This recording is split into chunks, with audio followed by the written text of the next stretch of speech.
There it is, everyone. Final score from the Rose Bowl. Biggest win for UCLA since, I'm going to say, since Jim Mora's one team finished in the top 10 in 2015.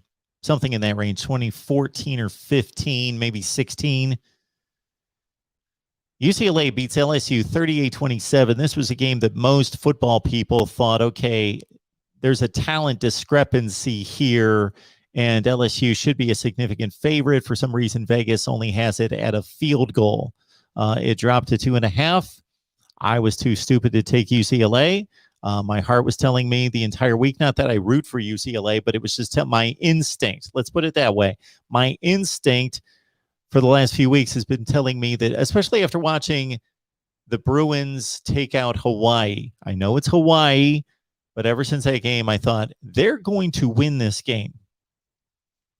They pretty much did in some fashion to LSU what they did to Hawaii. Run the ball with Zach Charbonnet and Britton Brown. And also, they were able to rush the passer, consistently rush the passer. Appreciate everybody being here. This is our LSU postgame. We're not discounting our UCLA friends, of course. We're providing postgame for both teams, but we've got an LSU channel, and we will provide LSU postgame after every LSU game this year with Lon Phillips Sullivan from LSU Odyssey, which will typically be on the SEC and the LSU channels. But, of course, this is a big game, so we have you all right here. So leave your comments and questions as always, and we'll break down the LSU-UCLA game for the next several minutes, and then we'll take calls late night. All right, let's see what you guys have. Paper Tigers. LSU looks like the LSU of 2020. Also consider this. Take out 2019, which we can't. The season counts, and LSU won a national championship. Since they stepped off the field against Alabama in the 2011 BCS championship game, and that concluded a run of consistently finishing in the top 5 to 10 in the nation, winning the 07 championship, LSU is always losing 3 and 4 games a year. They've never lost less than 3 games since 2011, except for the Joe Burrow-Brady year. So this is pretty much what LSU has been. They've been a program that has recruited in the top 5 and played more like in the top 25. They've thrown out a lot of 8 and 4s and 9 and 3s. All right, we got Yakov 22. Mark, based on the scores, you would think the Georgia Clemson and Wisconsin Penn State games both occurred in 1978. Yes, you would. Yes, you would. We might have had a few other games. I'm trying to think. Like that? Maybe not. Guess that was it, huh? Virginia Tech and North Carolina, 17-10. Washington lost. What was the final score of that game? They lost like 13-10, 20-13, something like that. But yeah, 10-3 and 16-10 with those two games, two of the biggest games of the day. Iowa State only won 16-10. There's one for you too, Yakov.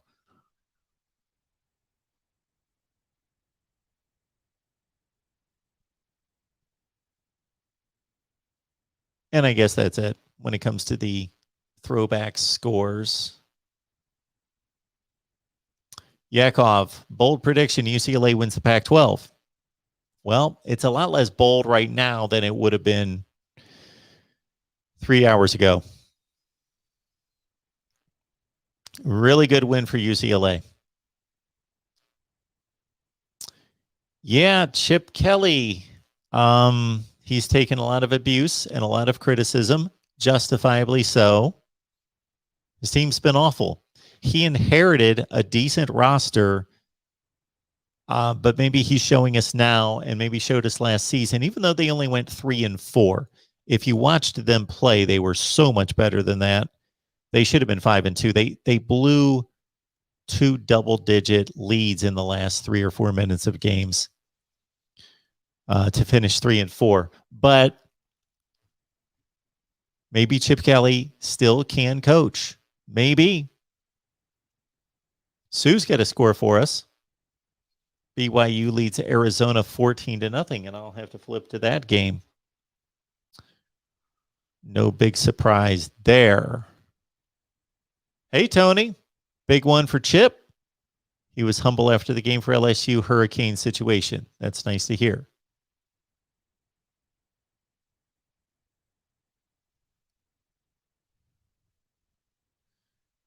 Oregon is missing Chip.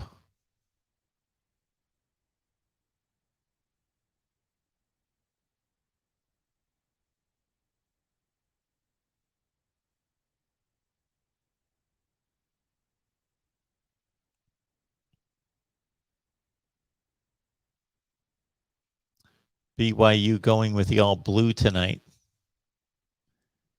I'm going to have to check that out. Yakov telling us Michigan wide receiver Ronnie Bell has a torn ACL, will miss the rest of the season. Ronnie Bell is Michigan's best wide receiver. Maybe not their most talented, but their best wide receiver. And Michigan got the season off to a good start. Yes, they were playing Western Michigan, but as a 16-point favorite, they won by 33. They were dominant. This is one I expected here for some reason. Texas San Antonio played some good football last year. And, Illinois coming off that big win against Nebraska, losing to Texas San Antonio. Kind of saw that one coming. Didn't pick it, but I didn't pick against it. I just didn't pick that game. Tony Vegeta. I was off by a little.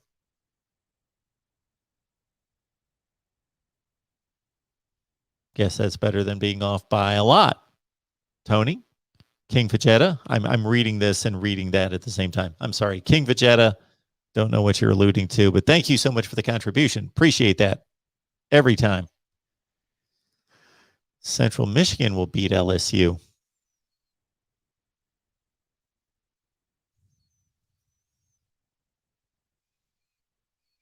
Yes, there's the score.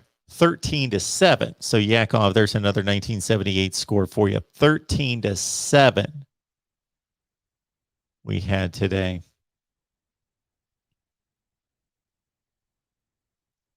We are down on LSU, aren't we?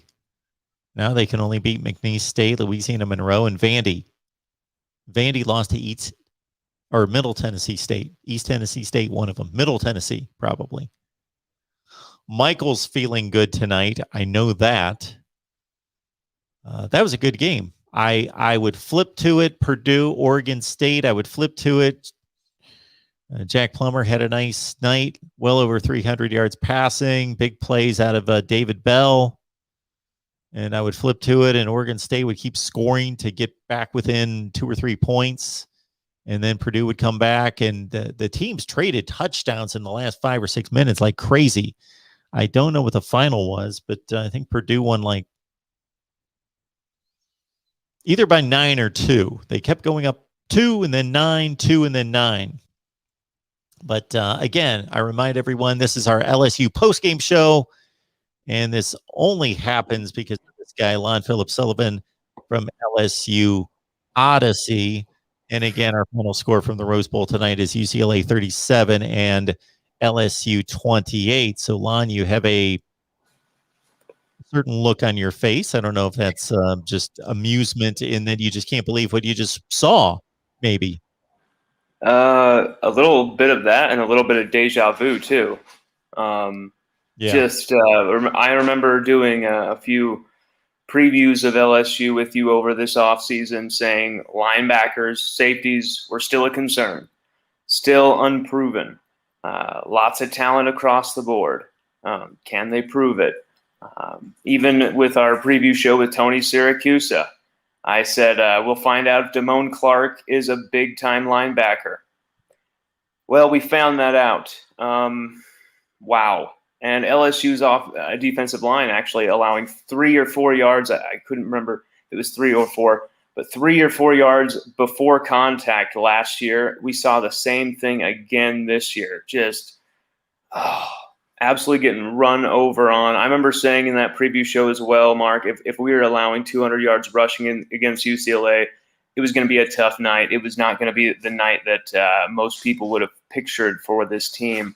Max Johnson was, what can I say? He was embattled all night. He was against it all night. He was getting smashed all over the place, and he had a strong night considering the type of duress that was going on and the type of the lack of running game. 30 yards at one point, 11 yards. Oh, Mark, what can I say? Yeah, so I was watching Georgia Clemson, watching this one too, watching both games at the same time. Then I jumped on after Georgia Clemson. So at that point, it was, I think, like 24-17, something in that range. So I saw everything up until then, didn't see much, even though I've got it on right here. Of course, I couldn't really focus.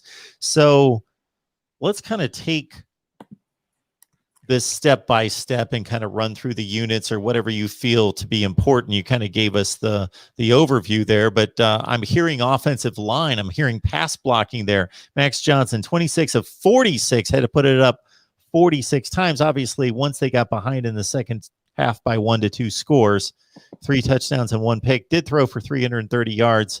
The pass blocking, an issue. Oh God. I mean, let's just look at the numbers here. The defense for UCLA, they were just savage all night. They were just putting him under so much pressure because Cam Wire, once he got the left tackle job when Dari Rosenthal transferred to Kentucky, there was some trepidation, but there's also some, whenever Cam Wire is filled in, he's been great. He's been a great swing man, very versatile. Once he got the left tackle job, all I heard and all I saw whenever I had access to any type of scrimmage or practice tape, struggling. Cam Wire struggling. Tonight, blown off the line, and then he went down with some type of injury. Garrett Dellinger came in. Garrett Dellinger actually was in for a very strong drive. I'm not sure if he went down with an injury or not either. But Charles Turner ended up taking over there at left tackle, allowed a few big hits on Max, recovered one of the fumbles that he allowed from a blown pressure on trying to protect Max. But just, I mean, it was crazy to see that type of SEC offensive line getting just outmanned, out-physicaled out there by a Pac-12 offensive line. The whole conference tag thing mattered not out there. That was not a Pac-12 team. We got Lon Phillip Sullivan on the line. He's our LSU guy, and we encourage you to head on over to LSU Odyssey. Check out his work right there.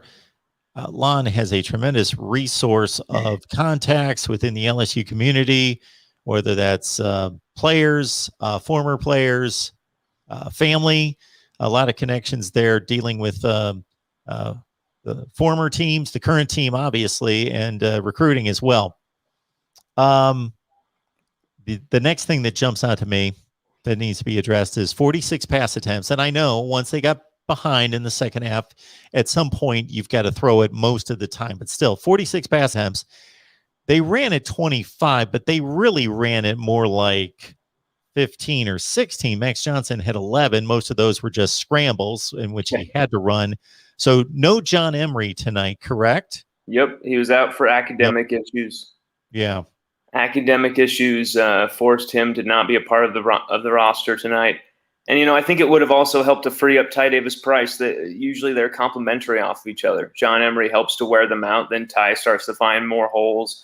And just, 45 yards off of, let's look at it, 45 yards off of, 48 yards off of 25 carries, Mark. That just looks like 2020 type of statistics to me. That's not going to win you football games. I mean, I get that people are saying we're moving away. Football is moving away from the running game mattering. Football is moving away from the running back. That's BS. You can still see that when you do not have that facet to your game, you will never win a championship, ever. It is so critical. It was so critical, and we were never able to get any sort of rhythm going. But that's because of the offensive line shuffle and the offensive line injuries and the offensive line playing like absolute poo out there, Mark. Just absolutely dominated by UCLA. It was quite unfathomable to behold. That was probably the best part of the game, though, the receiving core. And that was probably the biggest thing that we struggled with in that first half, was moving away from that. We started to really get in a rhythm when we were hitting Brian Thomas Jr. with those quick passes, hitting Kayshon Boutte, hitting Trey Palmer with those quick passes, even Jeray Jenkins. Max hit 5 guys for gains of 10-plus yards in just that first quarter, I believe, and was just really hot. And it was that quick strike attacking offense. Ty Davis-Price had his best runs of the night in the midst of those passing clusters. Why we moved away from that with these slow developing pre-snap movements and motions, it allowed that UCLA defense to catch a breath, that experienced unit to kind of say, hey, and they knew how to communicate, whereas the defense for LSU, man, there's just guys all over the place. The offense, we're talking about some offensive failures, and I get that. The LSU offense underwhelming is horribly underwhelming. But the defense for LSU, embarrassing, Mark. Embarrassing.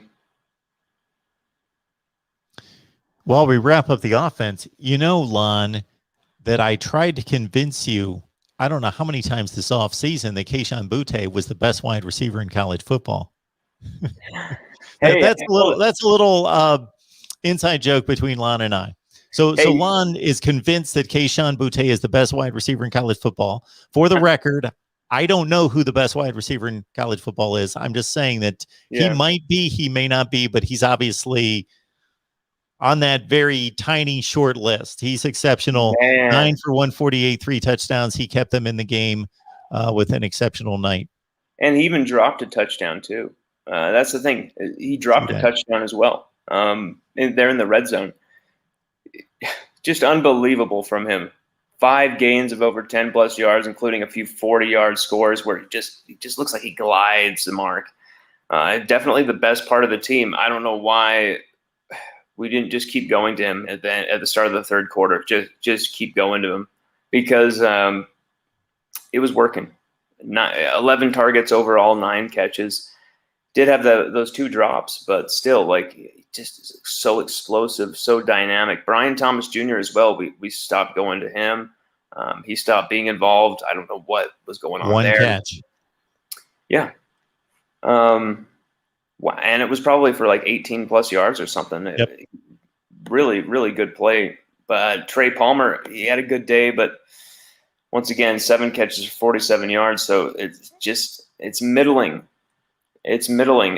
They definitely limited us. But the 209 yards rushing from 48 carries from LSU, just 117 for Charbonnet, 96 for Britton Brown, 260, 916 for 3 touchdowns passing from DTR. I mean, if you were to tell me that would happen before the game, I'd be like, LSU are in trouble. Big trouble. Eli Ricks had the interception, like I said, didn't take it to the house like I hoped, but he did have that homecoming pick. That was great. But as for everything else, wow. Tough to stomach for LSU fans. Really. Lon, you said it off the top. This is a 2020 box score. This is not a LSU box score. This, I'm not used to LSU team. We're used to LSU teams that have NFL players, just like they still do all over the place. But used to LSU delivering NFL players in the trenches that dominate and control games. And if there's an issue, it's usually in the passing game. It's usually been at the quarterback position. Obviously, prior to Joe Burrow, it was, man, LSU's got everything except they can't find the right quarterback. And now it's become this, they can't run the ball. Their defense is getting gashed, and they're keeping up by throwing the ball all over the field. We're the Detroit Lions, Mark. We're the Detroit Lions now, Mark. It is looking like some type of Detroit Lions thing. I don't know what's going on. It's become so one-dimensional. There's no toughness with this offensive line. Brad Davis, I knew he couldn't be, create Rome overnight, coming in after James Craig was canned, but there's so much to work with. There's over 147 games total appearances for these LSU guys before tonight, and 84 starts between our top 6 performers on this offensive line. And I don't even think we saw Anthony Bradford out there. We didn't really ever shuffle on the offensive line. Just there was no, and you saw Damone Clark out there at linebacker, play after play after play after play after play. What is it going to take for them to say, hey, we got to take this guy out of the game? We got to make that move now. What is it going to take? Because he was the biggest problem with LSU tonight.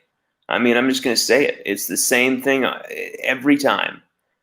Just he doesn't have the cardiovascular stamina to last that many plays out there. You're asking a guy to do way much more than he can. And it's not even fair to Damone Clark, actually, to expect him to do these things that are out of his skill set as well. He attacks the line of scrimmage. He's not a middle linebacker. I don't even think we saw Mike Jones Jr. out there tonight, did we, Mark? I don't remember even seeing him. There was just, it was very ominous if you're an LSU fan, Mark. Coming into the game with John Emery Jr. suddenly being a late scratch, Jared Small tearing a knee ligament this last week at linebacker. He was such a great story, going from walk-on to scholarship to being a machine in the spring game, having interception, 15 tackles, going all over the place, looking like he would be that guy who could be an animal in there, just go and attack people and get those type of tackles. Tonight, you just saw blown assignments everywhere. They just picked us apart. And I even said, if DTR can dink and dunk all over the field on us, he's not going to attack Stingley and Ricks. He's going to attack that middle. He's going to go after like Dolchich and those type of guys. And boy, did he. He carved us up. And it wasn't even Cordell Flott. It wasn't Cordell Flott's fault this time. You saw just Micah Baskerville screwing up, Jordan Tolles screwing up. Just a lot of guys with blown assignments all over the place. Defensive ends who couldn't contain. There was some blown holding calls on some of our defensive ends on the edge, but at the same time, can't blame it on that. It was they were running it right down our throats, Mark.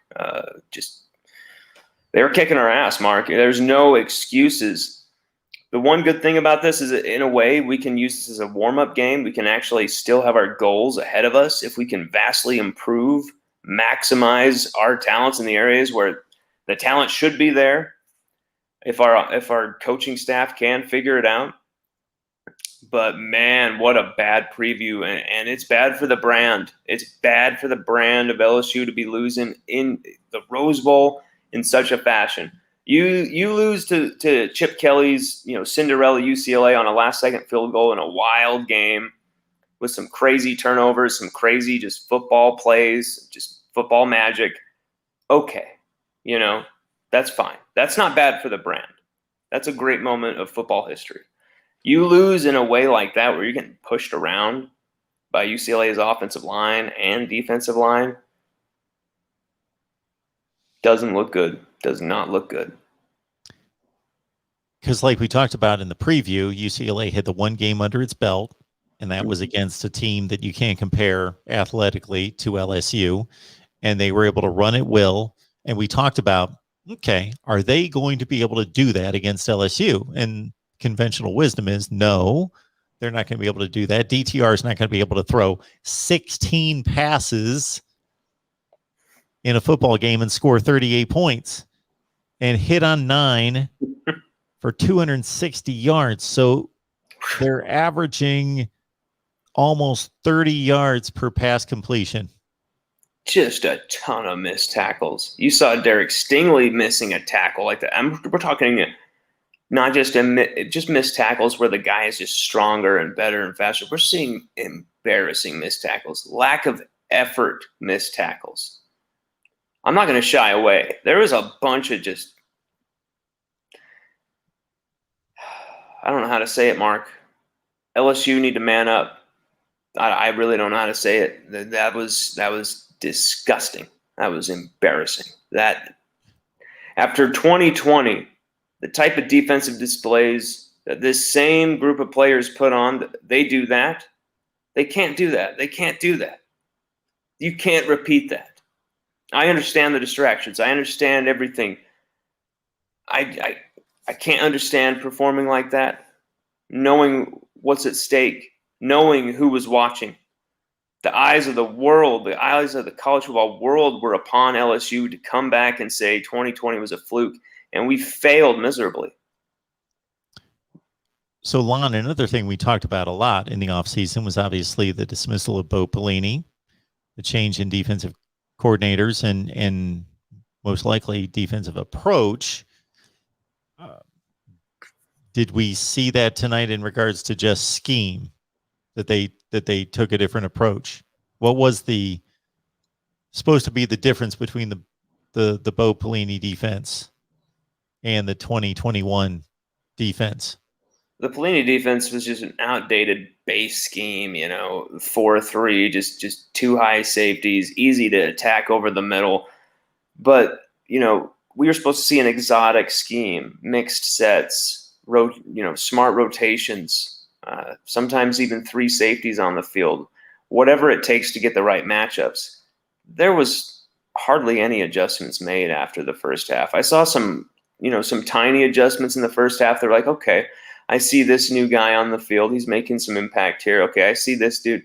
And then there were some adjustments that were just not working. Jordan Tolles came in the game. I think he's a great player, but I think he was put in some positions that are just not getting the best out of him whatsoever. He shouldn't be covering certain tight ends, like Greg Dulcich. Shouldn't be in that position. And he was a few times. And Micah Baskerville made some good plays, but then at the same time, he was picked on big. Just Damone Clark just could not shed blockers. Our guys could not get off blocks, Mark. I don't know what was going on. Just once there was a hat on them, once there were hands on them, they couldn't get them. They couldn't get off. I don't know if they can. I don't know if this team can't handle distraction, and then the mental side of the game really affects the performance on the field, or what. Because there's so much talent on this defensive side of the field, and even the offensive line. If we want to just say overall for units that struggle, there's so much talent. There's so much experience on that offensive line, but I don't know if they just can't handle certain things happening off the field. They've been through so much. I get it, and this is the second straight season where, once again, there's things up in the air. There's schedules changing. You have to go to this place. Now you have to fly this place. It's a lot different than it was drawn up to be initially. But they were supposed to be able to handle that. They had a lot of former Tigers watching them. They had a lot of former Tigers on that sideline. And they let them down. They let the state of Louisiana down. And they let LSU down. But they still have a chance to rectify and to atone for that this season, believe it or not. This LSU team still have a chance to turn things around. I believe there's enough talent on this team if fairly and correctly utilized, Mark. If this coaching staff can understand when there's a matchup and to take advantage. When Kayshon Boutte can't be stopped, just keep giving the guy the ball until they stop him. If you have to keep doing jet sweeps with him, if you have to motion him into the slot, I don't give a damn. Get him the ball however you have to. And then that will give some relieve some pressure on the running game, perhaps, because it seems to every time we can get a few completions together, it seemed like we had at least a 5 or 6 yard gain in the rushing attack. Ty Davis Price, every time he had the ball, he had about 3 guys in his face. Not even Barry Sanders can get out of that and still make it to the next level, get to the next level in there. It's just, it's tough sledding. So the next time LSU steps on the field that you would think that they could be threatened would be 2 weeks from now, 3 weeks from now at Mississippi State. In between, you got McNeese State and Central Michigan. Okay. If those are games, then we really have some problems. Yeah. So there are 2 games to warm up, to try some things, to see who really can play and what the approach should be and what the identity of this team should be, especially on offense. Yes. So what are you looking for, assuming these should be like at least 3 touchdown wins, each one of them, even if they don't play well? So what are you looking for the next 2 weeks before you get into SEC play? Mark, we have to start running the football. We need to start putting Garrett Dellinger at left tackle if he's healthy. If he's healthy enough to be out there, the freshman needs to be, because it seemed like we had success when he was out there from what I saw. Anthony Bradford, I don't know if he's unavailable through injury or what, but he needs to come in at right guard for Chasen Hines. Chasen Hines, he can't do it. He can't do it. He had a chance tonight to prove a lot of LSU fans wrong. He did not do that.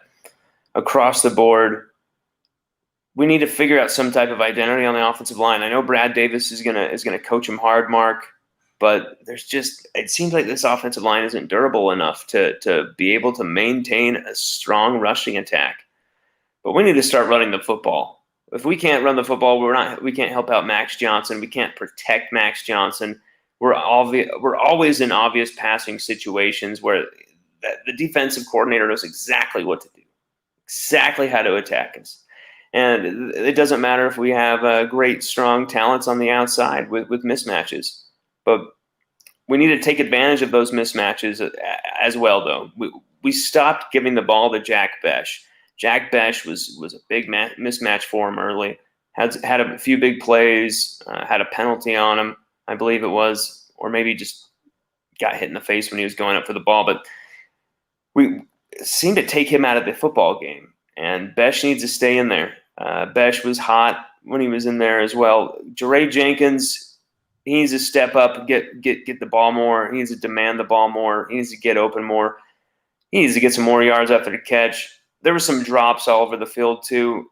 We're missing some John Trey Kirkland, John Emery Jr., Glenn Logan. We're missing some bodies all over the place, but at the same time, no excuses to lose to UCLA like this.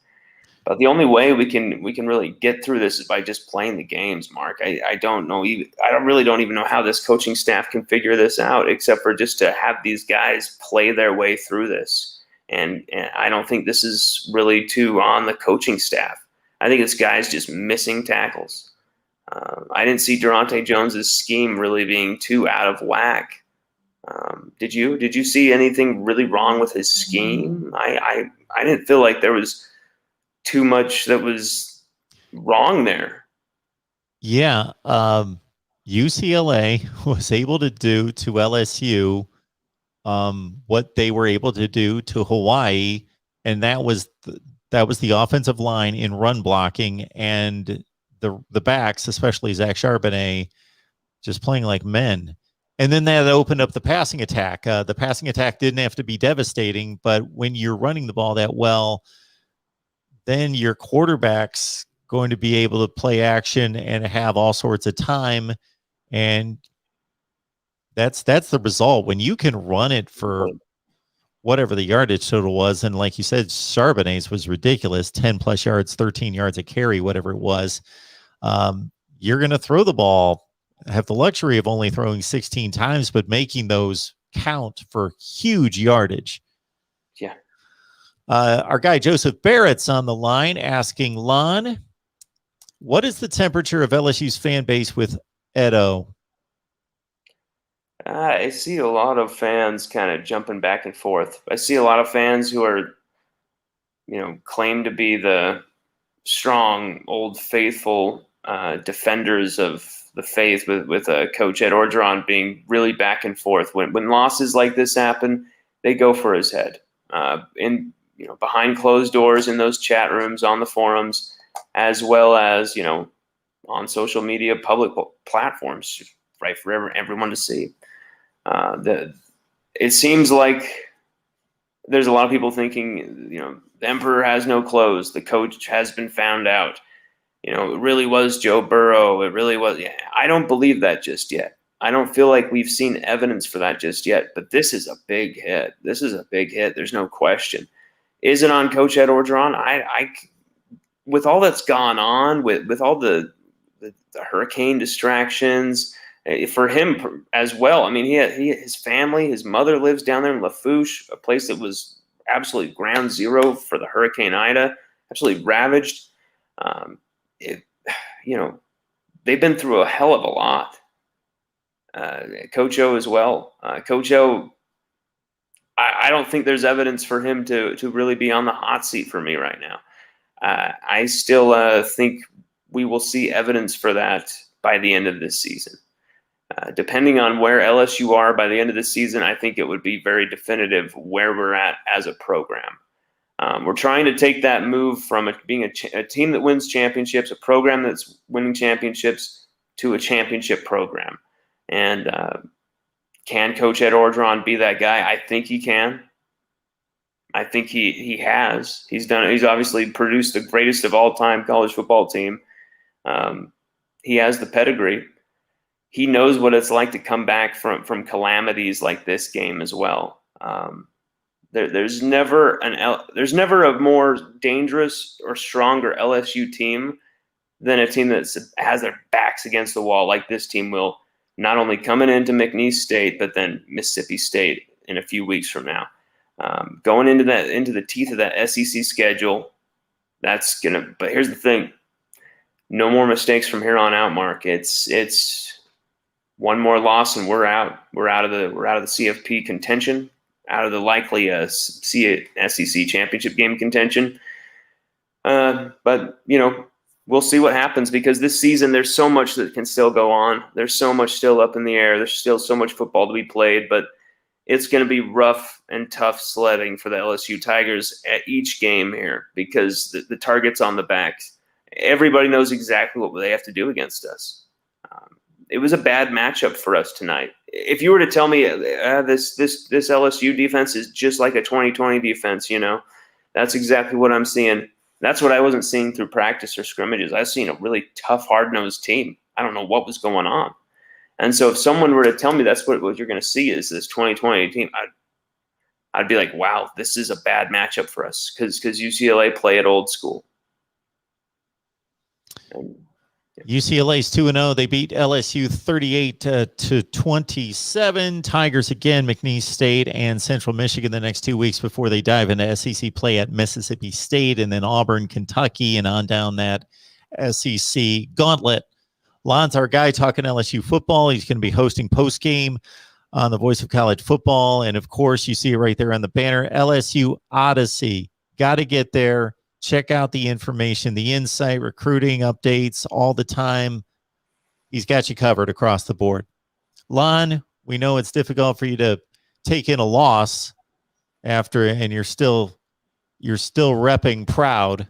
But I know it's tough for you to take in the loss, especially, we wait so long for these games. It's been 7 months, 8 months since we've seen football.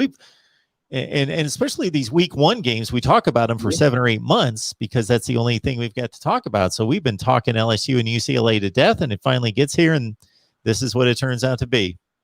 So wow, there's still 11 to go. It was a bludgeoning, Mark. It was a bludgeoning. Just very one-dimensional. We'll see. LSU, they got to get it together. They got to find their identity on both sides of the ball. This coaching staff, they know what's expected of them now. Everything is under a microscope.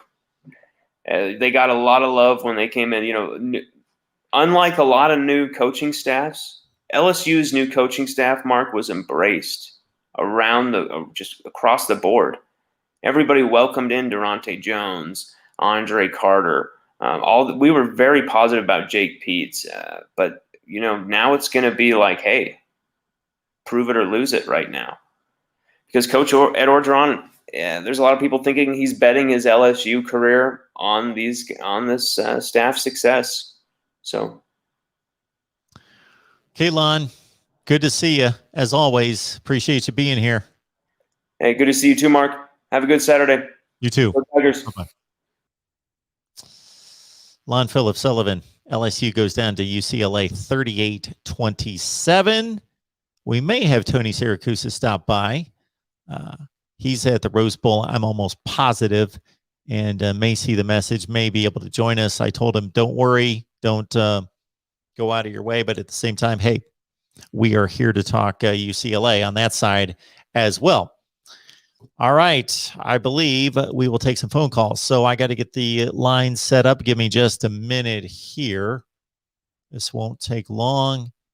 Hang in there, and we will tear up the phone lines and go at it.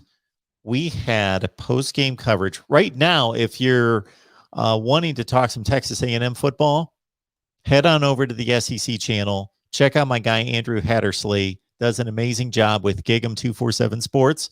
He's hosting our post-game with Texas A&M right now. I think he's been on the line. I just checked him out here for about 45 minutes, and we need to give him some support. So we would love to do that. I think they just, they're still on there on the SEC channel. Okay. Here we go.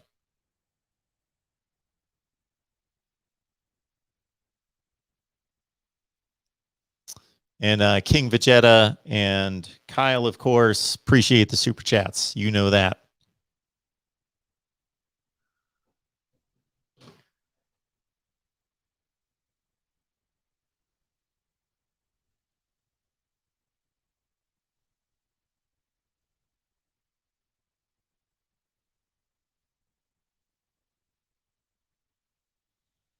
Thank you for calling Studios host. Enter your 6-digit PIN number.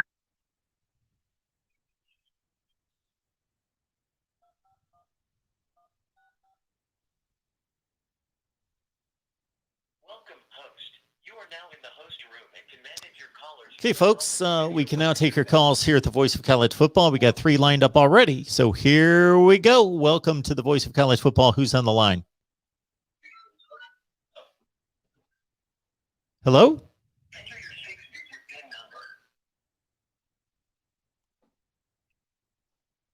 Hello? Hello, who's on the line? Hey, it's George. Don't know what's going on there. Let's George in move on Oregon. to our next call. There was something kind of strange. Our Iowa show was using the call-in system, so maybe these are leftover phone calls, possibly. It appears that they might be. We shall see. Let's check it out here. Welcome to the Voice of College Football. Who's on the line? Hey, Mark, it's DeAndre. How you doing? Okay. We may have to wipe out these old calls first. We'll see. Let's try it one more time here. Mark. Welcome to the Voice of College Football. Who's on the line? Hey, Mark, it's Michael. How you doing, sir? All right. Hopefully this resets one more time. I got another call here from a 971 number. Welcome to the Voice of College Football. Who's on the line? Mark. Okay. Hey, Mark. Hopefully now we have cleared out all the old phone calls. I'm guessing that's what those are. A lot of traffic here at the Voice of College Football these days. So basically we've gone from just me doing my channel all the time, full throttle with all of you, to now where we've got this situation with all these channels and using all the accounts to do call-in shows and live streams and so forth. So hopefully this will be our first successful try right here. Welcome to the Voice of College Football. Who's on the line? Hey, Hello, Mark. Hmm. There's 2 of us on Maybe here. we need to start all over. Let's do that.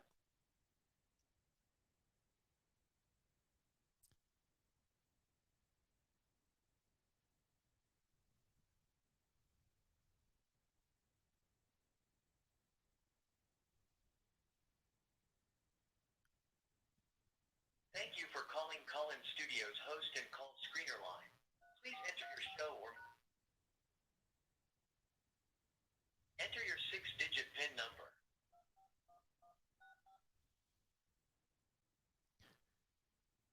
Welcome, host. You are now in the host room. Okay. You manage your We'll try it again here. Studio web interface. I'm reading the chat. Hello? Hello, hello.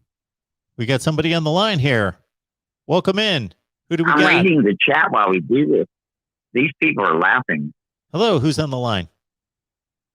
It's George. Hello? Hello? Somebody cut in there for a second. Now they're gone. Hey, Okay. it's George. I'm hoping our next call will be our best call, will be our only call, will be our first call. This is really weird, but I got to think it has something to do with us having the phone lines open before. Maybe they weren't properly shut down or something. I don't know. Welcome to the Voice of College Football. Who's on the line? Hey, Mark, it's Michael. How you doing? Hmm. Can you hear me? Okay. Don't know. Hey, Mark, it's Michael. How you doing? Don't know what to do here. Is anybody calling? Somebody who's in the live chat who wants to call, give me a call and we'll see if it works. Let's do that, because I don't know where these, I just see a bunch of numbers and I don't know when these calls were made, if they were made a long time ago or what they are. They're supposed to be current calls. RCO, UCLA. I'm sorry, RCO. I need to read the super chat correctly, don't I? It's UCLA, UCLA. Fight. How was that? LSU will be fine once they start playing easier defenses in the SEC. Good point. Good point there. We will take that point, and I'm going to start out the segment with Tony Syracusa from Last Word on College Football, and I'm going to use that exact quote coming in from RCO. I'm sure Tony will be amused, and I'm sure he's already in a good mood. He's got to be in a good mood. Tony, how you doing tonight? I'm doing well. It's going to be a long night. Of course you are. It's going to be a long night. I got articles to write. I got interviews to do. But you know what? We start with the voice of college football. We come to Mark Rogers first. Tony, we'll make this brief. I appreciate that. I hope you know when I send those links out and say, hey, you can always come on the show, that if you don't, I know that you're slammed with all sorts of stuff. I'm here for you, man. I'm here for you. I appreciate that. Tony, you're going to love, I'm going to take our first comment to you through one of the super chat contributions, because you're going to, first of all, unfortunately, you missed my recitation of his comment, but I'll try to repeat it again. This is exactly how he wrote it. UCLA, UCLA, fight. And then said LSU will be fine once they start playing easier defenses in the SEC. Wow. Okay. It's an interesting take. Look, UCLA's defense is good for a change. It's good. It's not great. Chip Kelly just said that there's a lot of work to do with the defense. He said, you guys are going to probably, you guys may misquote me on this, but was I pleased with the defense? No, because I expected this from them. This is what we've been growing into, and this is, he said, this is what we've been working towards. There were some holes on the defense. There were some sloppy penalties. And look, for UCLA's win, and I am not going to rain on UCLA's win because I don't want the UCLA fan base jumping all over me. But Max Johnson, reality is, while he was running around for his life quite a bit, and while he was taking a lot of shots, statistically, he was still better than DTR. He was 26 of 46 for 330 yards, 3 touchdowns, and the interception, right? DTR, 8 of 16, 260 yards, with 75 of those coming on one play, the pass to the tight end Greg Dulcich, which was about, if I recall, about a 15-yard pass turned into a 60-yard touchdown. Nonetheless, hey, that goes in DTR's ledger. That's all good. He had 3 touchdowns and the 1 interception. So, there is still work for UCLA's defense to do. UCLA's running game. I'm gonna do social media verbiage, which I'm not prone to doing. OMG. That running game is stunningly good. It starts with the offensive line. They're still missing their starting center. Sam Marazzo did not play again, didn't even suit up. But the 117 yards for Zach Charbonnet By the way, I got about $5 coming to me from my media colleagues next door in the press box, because at the beginning of every game, we put in $1 for a bet, whatever the bet may be. And today was rushing yards for Charbonnet. And in Price is Right fashion, you have to be closest without going over. I guessed 120. I win. 11 carries for the 117 yards. And I hate this phrase of the eyeball test, but when you watch him and he's plowing through people, and he's putting his helmet down and making the contact so that he's not absorbing it as much. And then another 96 yards from Britton Brown on 17 carries and another touchdown. That running game, you and I talked about it last week. This past week, Monday.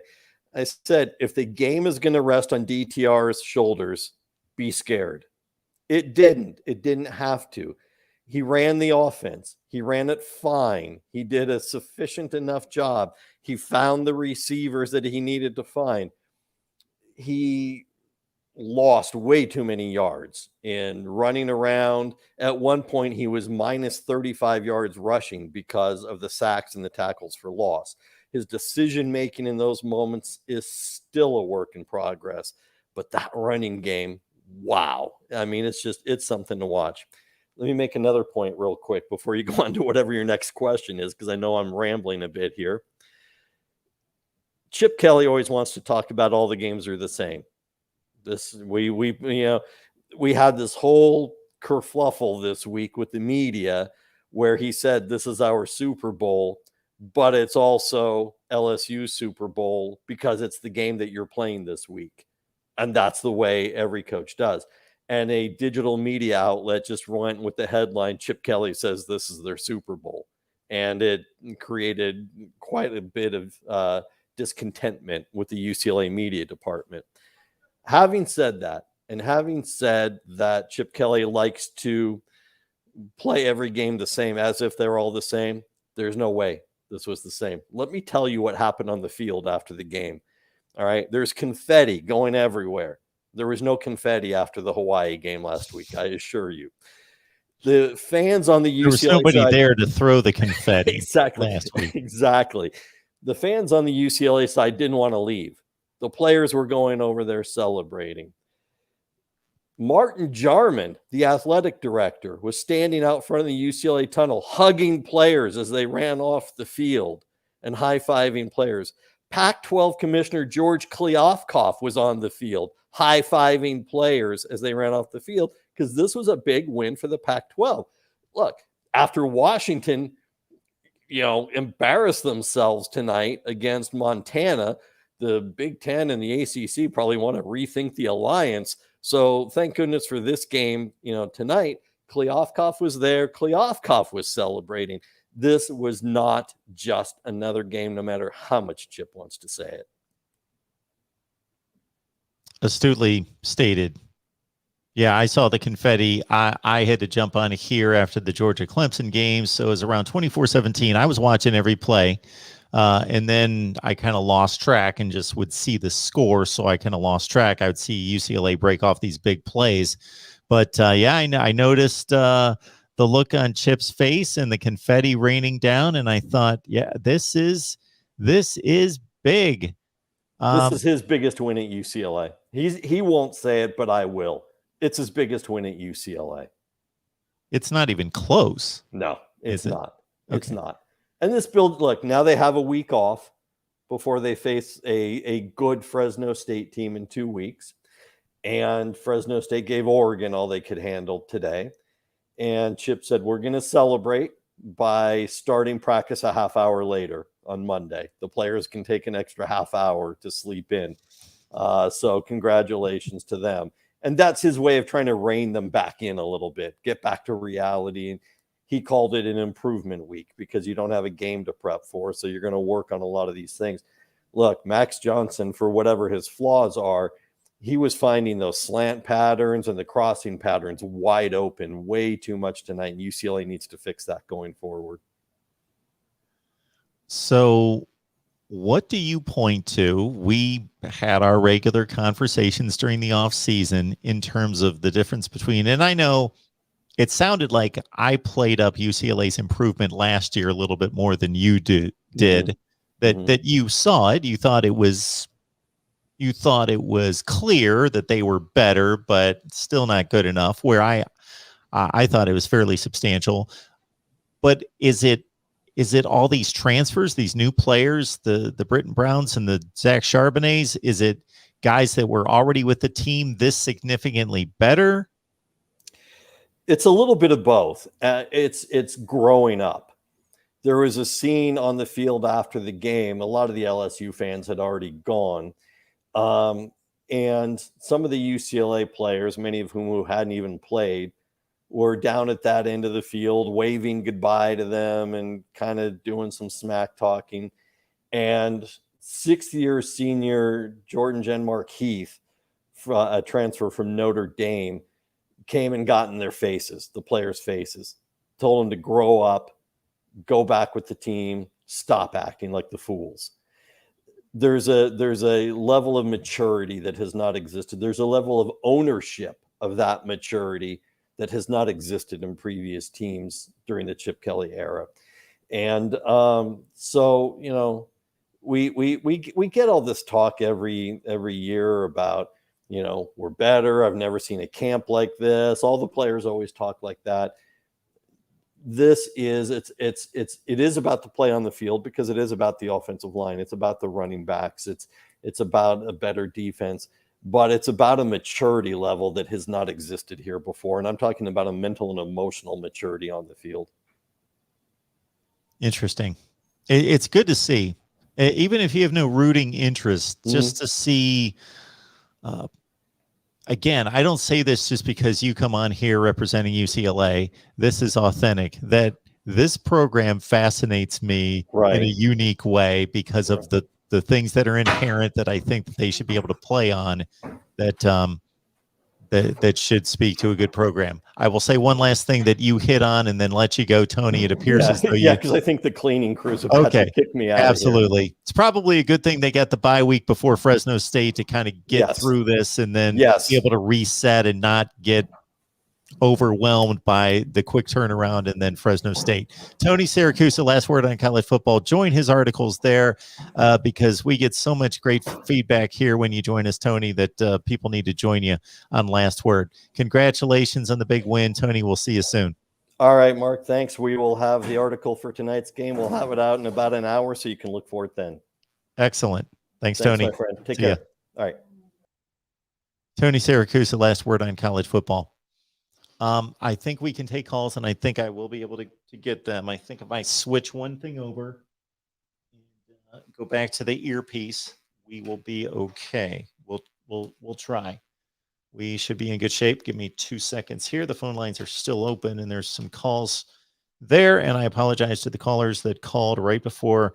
I didn't know if Tony was going to be joining us. Didn't know when or any of that. As soon as I get this untangled, here we go. We hopefully can hear all of you.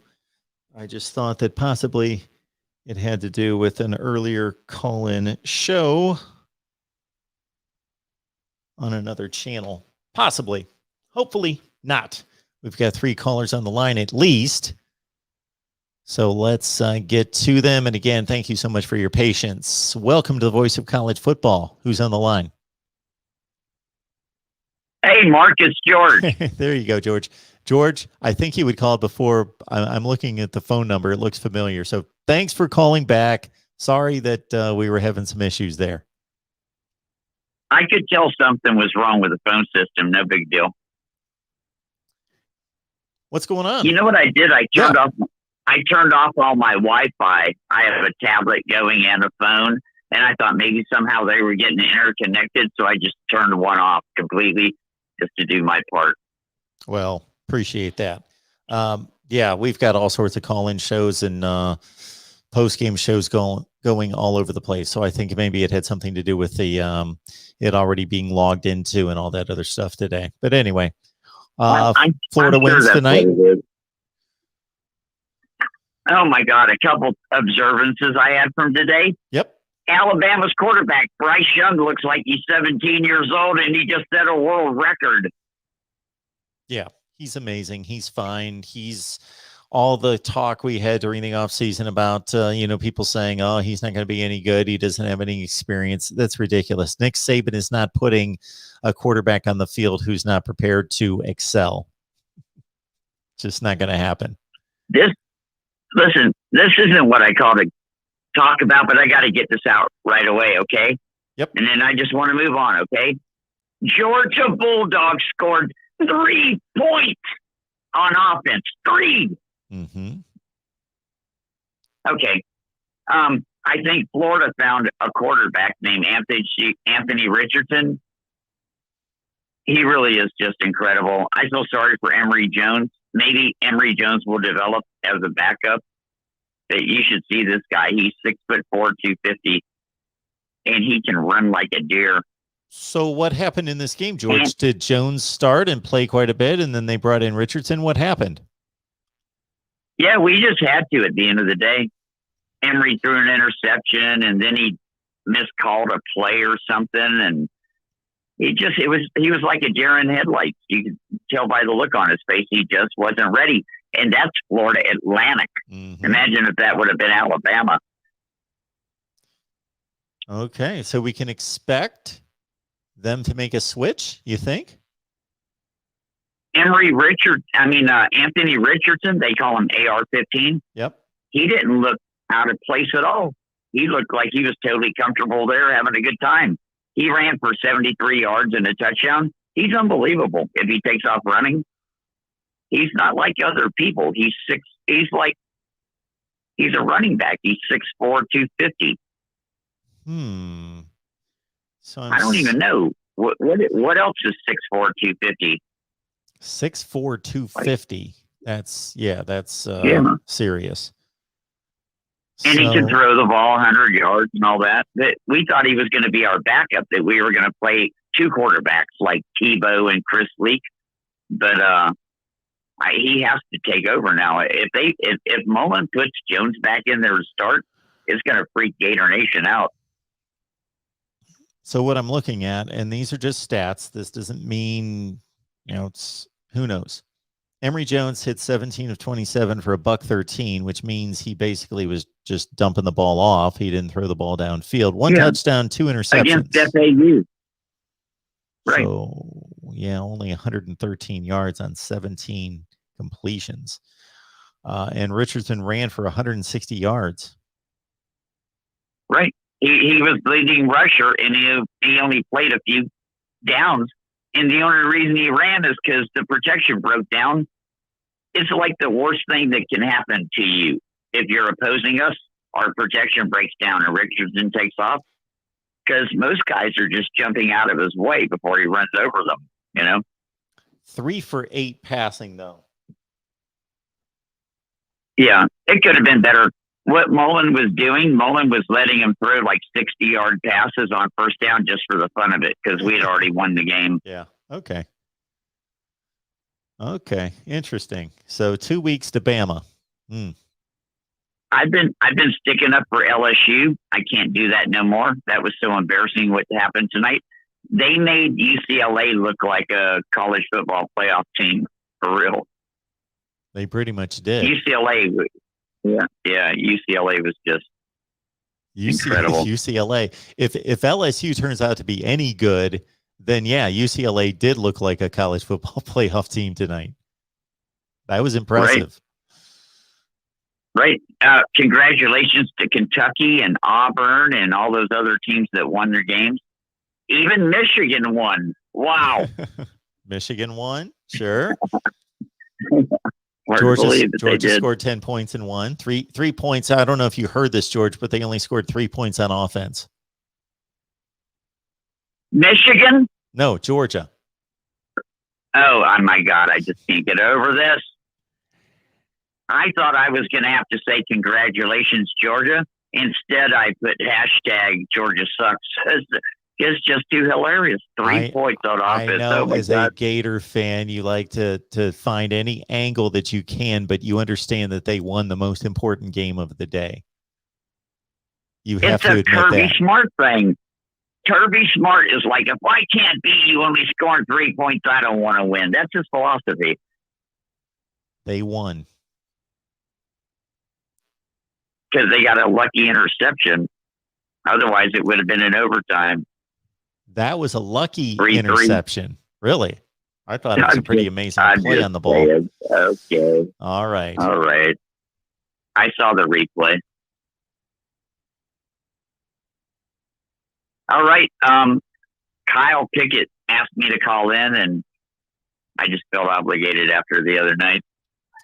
We appreciate you, George. We appreciate Kyle as well. I've got his super chat on the screen right now. Love you, Cal.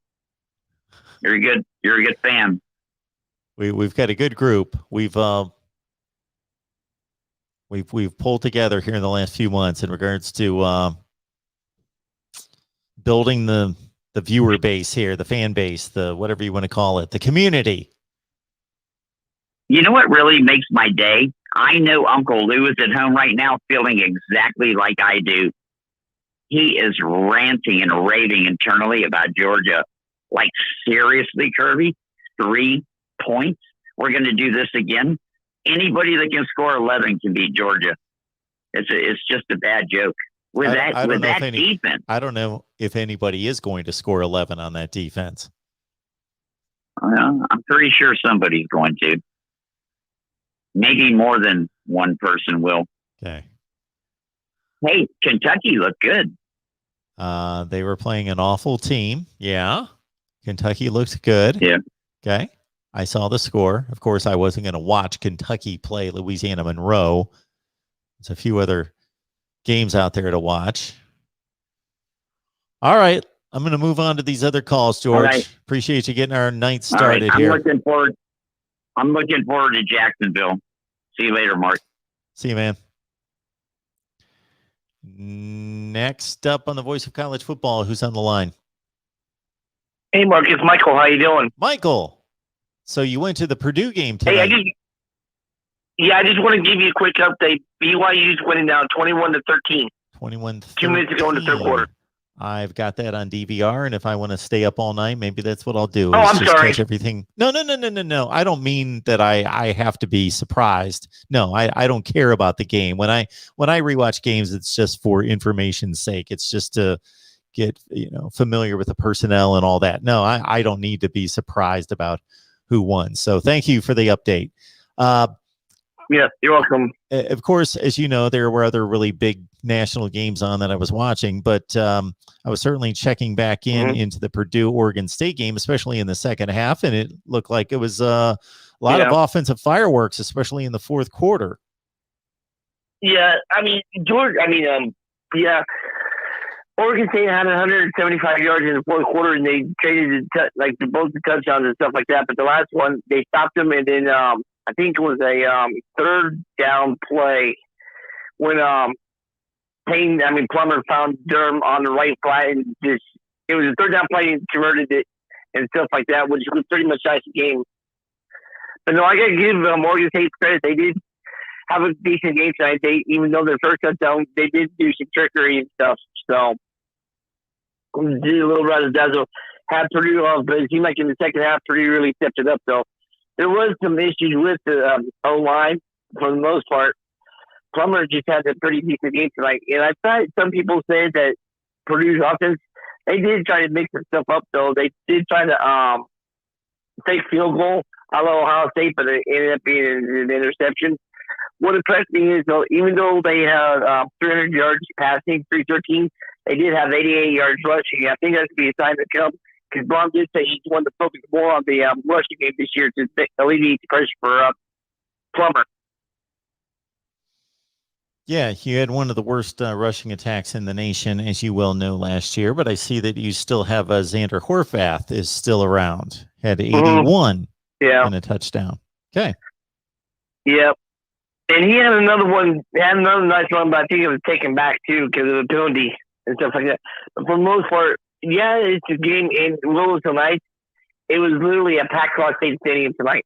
And that was really nice. You see Av came back in the stands just like I'm sure it was at all the other games tonight. Yeah, I'm glad you got to go to the game. And Purdue Mhm. won, off to a nice start, beat Mhm. the Pac-12's Oregon State. And like I say, I probably saw 15 or 20 plays, and I thought it was very entertaining. And David Bell is still David Bell. He's a monster. Yeah. Yeah, but it's nice also to incorporate the tight ends and stuff too. One thing I want to ask you too is I didn't really get a chance to see the Oklahoma. Did they just let Tulane back in, even though I seen that they had like a 2-touchdown lead, or did Tulane? I mean, they had like a 2-touchdown. I think it was like 27-14 or something like that. Or did Tulane just like force some turnovers to try to get back into the game today? Because I really didn't get a chance to watch much of it. Well, I didn't either because I didn't think it was going to be much of a game. And Oklahoma was actually up 37-14. So they were up by 23 points. Yeah. I know that the Tulane quarterback, Michael Pratt, had a nice game, 300 yards passing. And really, they didn't run for a ton of yards. But I don't know if there were any turnovers in the game. Other than Spencer Rattler, I know, threw one costly pick that helped the comeback. But I wasn't watching that game. Once I saw 40-35, I flipped to it, and Tulane was moving the ball. I don't know if you saw the play that kind of ended the game. Was that Tulane was down 40-35. They got the ball. They were driving. They were around midfield. They had a 4th and 13. Pratt took off and ran for it, and he dove for the first down, and he came up about a third of a yard short. I would have loved to have seen them convert just to see if they could have put some pressure on and possibly won the game. But yeah, that's how it ended. Yeah. The game I will say that surprised me today was in Iowa City. Because I thought that was going to be a much closer game. Oh, I did too. I thought that was going to be a great game. Yeah, but I see when they had 2 pick sixes today with Pennington and 2 interceptions. I mean, yeah, it's one game. We'll see what happens next week and stuff. But I don't know. I wonder if they even showed. I wonder if both sides of the ball stayed in Bloomington didn't even come up, or actually went to Iowa State, which I think didn't have an easy game either. Yeah, that should be some game. I'm sure Iowa State's going to wake up and get out of their funk, but they do this early in the season. That's pretty much their pattern, to struggle or lose to somebody that they shouldn't. So yeah, that's going to be a great game. I think it's the primetime game. I think that's a College Game Day site next week. Yeah, next week. All right, I got one last thing before I let you go. Is it top 25 that actually makes sense come out tomorrow? Oh, or are you going to make it it wait an extra week? Oh, no. It's coming out tomorrow. My wheels are spinning. Why didn't you do one for preseason? Well, the top 25, it's kind of a different deal. What I did was, during the 24-hour marathon we did the other night, I took all of my predictions and I tried to. Obviously, you can look at your predictions and say, okay, if it comes out this way, then I can make out a top 25. So that's what I was in the process of doing. But I didn't release a preseason top 25. But there will be one released tomorrow. There will be one released tomorrow. All right, Mark, have a great night. And who knows, Purdue may show up. All right, Michael. Yeah, we'll see you. We'll get. Hey, talk to you soon. We'll see you. Bye-bye. Yes. So for those of you who were not around for last college football season, every Sunday I release my top 25. That actually makes sense. So I've got a big problem with the coaches poll and the AP poll because their polls don't make sense. Many times their rankings don't make sense. Case in point, I'm just making up a hypothetical, but it happens all the time. There's a team that's 5-1 and there's another team that's 5-1. And just because the 5-1 team they thought were really good to start the season and the other team was unranked, this other 5-1 team could have a win against this other 5-1 team, and they're still ranking the other 5-1 team above them. That doesn't make sense. A lot of situations like that. So we release one that actually makes sense. So don't expect to have a conventional top 25 released to you tomorrow, because it's only been one game played, and these rankings are completely based on just the one game played. That's all it's based on. Nothing else. No preconceptions about who should be good or who should not be good. It's all based on this weekend's games. And obviously for UCLA and Nebraska and Illinois, there are 2 games. You get the deal. It's only based on the games that have been played. That's it. Has nothing to do even with my opinion. Welcome to the voice of college football. Who's on the line? Hey, Mark, it's Zach from Columbus. How are you? Hey, Zach, I'm doing well. How are you? Well, hey, not too bad, not too bad. So I'm going to kick it off with this. Do you believe that our friend, our Michigan friend, Steve Bees with Michigan podcast, is he happy with this Michigan victory, or is he waiting for next week with his arms crossed? I don't think he's happy. I think that he's satisfied or content that Michigan beat Western Michigan in the manner that a Michigan should beat a Western Michigan. They were only a 16-point favorite, so I didn't see much of the game. It certainly wasn't a priority of mine at noon with Penn State and Wisconsin and other games going on, but I had it on a screen. I couldn't really tell what was going on. But 47-14, I think that's a pretty decisive win. I know that they were really, it was 7-7, then they raced away from there and blew them out. So I would hope that he's at least thinking, okay, that's what we should do against Western Michigan. But I don't think he's happy about it.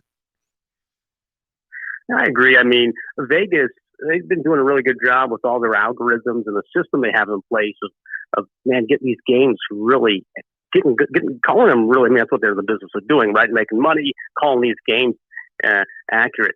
But one of the games that they were mistaken on is Michigan did. They were predicting, as you noted, that they were predicting Michigan to win by 16.5 points. They ended up doubling that. So they outpaced the expectations of Vegas by double. Yeah, I got to say that in making my predictions, I didn't give that a whole lot of thought in taking Michigan to cover the spread. That was not a difficult decision for me to make. Yeah. Now, did you get a chance to see the throw J.J. McCarthy made toward the end of the game? I did not. Okay, you got to watch that. That kid, I mean, look, C.J. Stroud, eat your heart out. I don't think C.J. Now this is that J.J. McCarthy is a true freshman. He hasn't had a year to sit under the system and learn it. And this kid threw a dime. You got to watch the highlight toward the end of the game. A ridiculous throw. If Cade McNamara doesn't perform very well, there will be clamoring in Ann Arbor for a quarterback change.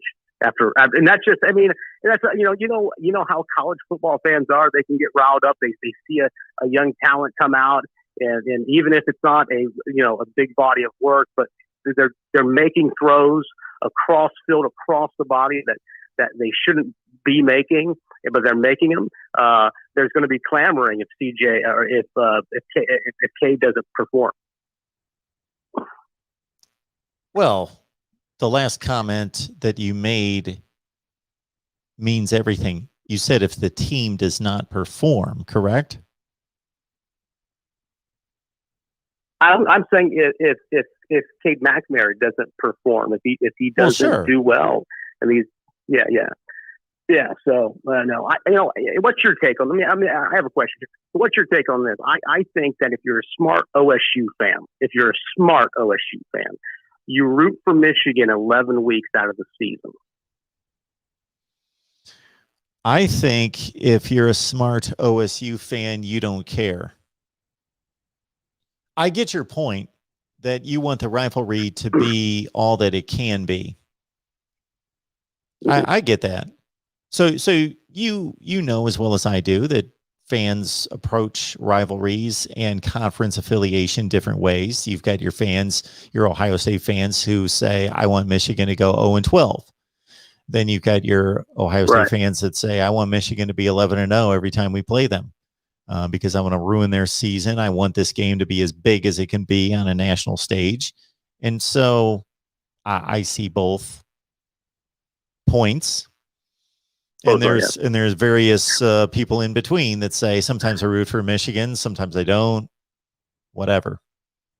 Yeah. So I think that if you go back and you study the history of this rivalry, and you dig into it, you really dig into it, and you watch the documentaries on it, and you do the research on it. I think I think a lot of OSU fans might be surprised, and they may find themselves rooting for Michigan 11 weeks out of the season because they want the return. I mean, I think that there's a nostalgia there that most fans want, and they want to see that return of OSU and Michigan being 1 and 2 in the country. I think that would be great for college football altogether, great for the Big Ten altogether to see that. I think it's a good thing for college football in the Big Ten for there to be a healthy Michigan, for this not to be an annual beatdown, as our friend Steve Deese would call it. So for me, I root for Michigan 11 out of the 12 weeks. I also root for Michigan when they're in bowl games and so on and so forth, just because I want to see the Big Ten do well. And the better the Big Ten does, the better Ohio State looks, right? Sure. Yeah. So, we have Oregon coming to town, and I'm going to make a prediction. I think a couple nights ago you said that if CJ comes out and he doesn't do well, I think, that Oregon, I know Oregon had a close game with Fresno State, and I watched the highlights. Oregon is a very physical football team from what I've watched. And I think they're going to be able to create some havoc in the backfield for C.J. Stroud, especially for if these pregame jitters continue into next week. I think that Oregon could have a big first half, and we may be in line for an upset. I think that Ohio State is a better and more talented team than Oregon, but the better team, the more talented team doesn't always win. We've already experienced that this weekend. So, yeah, I would not be surprised. I've said the entire offseason that I would give Oregon a 30-some% chance of winning. If they played 100 times, if it was possible, I would see Oregon winning maybe 35 times out of 100. So that's a pretty high possibility that they win this game. I think that, if you look at the two quarterbacks,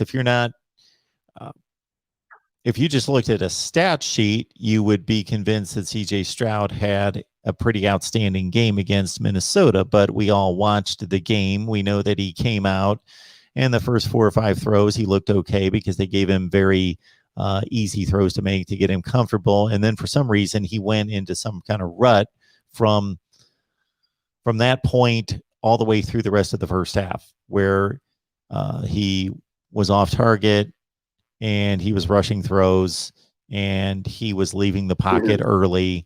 And it was also his first game ever. So I grade his performance as, I don't know, a B-, a C+, something like that. I don't think it was the abomination that a lot of people thought it was, but it wasn't spectacular. And when he started to make plays, he wasn't making difficult throws. He was throwing to wide open receivers, but he did what he had to do. Yeah, that's right. And like you said, though, that's what was available to him. So, but at the same time, I think you got to look at these plays, on an individual basis. And when there were tight windows, he had a lot of difficulties. When his future first round wide receivers were open by a mile, he didn't have difficulties. So, as the weeks go on, and Ohio State faces stronger defenses, I think that is when we will find out what C.J. Stroud is truly made of. because it may, like I said, it may end up costing OSU a game if he ends up having a terrible performance. And if you haven't had a chance to watch the highlights from the Oregon Fresno State game, you should. They played a very physical first quarter. They kind of hit a rut there, second and third quarters, but then the fourth quarter they came back. They played very physical football, which I know. And watching their defensive line play. Now, granted, OSU's offensive line is better than Fresno State's, granted, but still very physical football team, which has the potential of creating problems in the backfield for C.J. Stroud. And if you get a young quarterback like that rattled, it can be disastrous. Anyways, you keep up the great work. I'm going to let you go. It was great chatting with you, Mark. Appreciate the call. Have a good night. All right, next caller up here at the Voice of College Football. Who's on the line? Hey, Mark, it's McD Sports Bar. How are you doing? Oh, there he is. McD, smiling from ear to ear. I'm actually smiling ear to ear right now. That was a great game by the Mail and Terps right there. I'm very proud of how they came out. That was a back, and the game was kind of a weird game because it looked like for sure it was going to be a shootout. It was 21-20 West Virginia at halftime. And then things kind of slowed down. It kind of became a defensive struggle in the second half. Maryland jumped out 30-21. West Virginia, to their credit, kicked the field goal, gave it from 6 with like 3 minutes left. Maryland held on, won the game 30-24. And I told you, Mark, on I forget if it was Tuesday or Wednesday, I forget which day, I might have been doing a 24-hour live stream, that you're going to be saying a bunch of good things on Mike Locksley Saturday night. So, yes, I agreed to that a number of times during the offseason. I said if they come out and they are able to beat West Virginia, that I will be complimentary of Mike Locksley. So this is what I'll have to say. I saw, 15 plays in that game. Something like that. I had other priorities at 3:30, but obviously Indiana was getting blasted by Iowa, and as expected, Alabama was killing Miami. So I quickly thought, okay, well, this is the best game on the table right here. So I was able to get into the West Virginia Maryland game for a while. So I didn't see Maryland play much on offense. West Virginia always had the ball when I was watching the game, but I think West Virginia is a capable team. I think they're a 7-5, 8-4 type of team, and Maryland was able to win that game. Even though they never got down by much, they were down most of the time that I was watching. They were down the entire time I was watching, and the entire time I was tracking the game, they were down by a score almost the entire time. And then obviously they, I'm going to have to go back and watch the fourth quarter. I'll pick it up maybe at some time in the fourth quarter and watch the end of the game, because they were down 21-20, like you said, and then they won 30-24 just to catch it. So I will credit Mike Locksley for what I can without seeing the game, and that's that he apparently prepared his team. That's probably got to be it might be the best win he's ever had there. It's got to be in the top 3. It is, in my opinion. Okay. It is, in my opinion. Because it's a rivalry game. Yeah. Yep.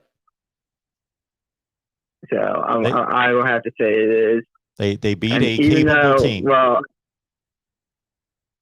yeah, I'll have to say it is, because I do agree. West Virginia is definitely a bold team. So what happened was, since you didn't watch the first half, they got out 17-7 Maryland, and then they gave up 2 touchdowns, and West Virginia took the 21-17 lead. We kicked the field goal, make it 21-20.